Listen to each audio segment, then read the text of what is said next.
Virgin is just one business that has been heavily impacted by COVID-19. We heard earlier more than 30,000 workers in WA's tourism industry are out of work as we head toward a forecast 10% unemployment Australia-wide. But there are still people working through this crisis and they could be dealing with what our next guest calls survivor guilt.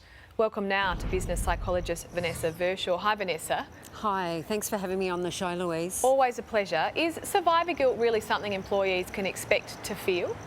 Look, absolutely. Look, there's no doubt the impact that Corona has had in delivering us a critical blow to our economy. But what we can't really understand yet is the impact that the employee shock has had on people and also their output.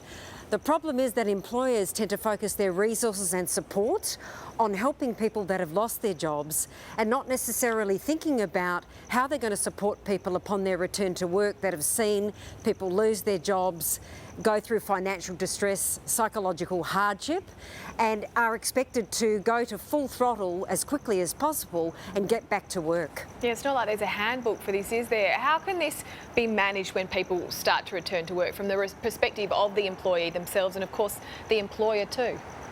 Look, employers have to start thinking about building a COVID comeback strategy now with a very strong focus on employee health and well-being, equipping leaders with not only the skills to identify what it's meant for them psychologically and to be able to empathise and identify the emotions and symptoms in their people, but also think about how they're going to then cascade this through the organisation to provide people with the coping skills and strategies to be able to get through.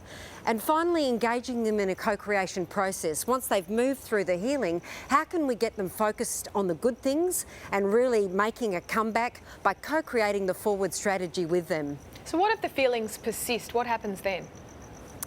A big part of survivor syndrome or survivor guilt is that the symptoms come after the return to work. It's akin to post-traumatic stress disorder. So we're going to start to see these symptoms when people return to work. So unlike the COVID crisis where we were unable to really anticipate its arrival, in this case we know it's going to happen and we can do something about it. It's fascinating. There are so many layers to this. Vanessa, thank you for your thoughts this afternoon. Thank you so much.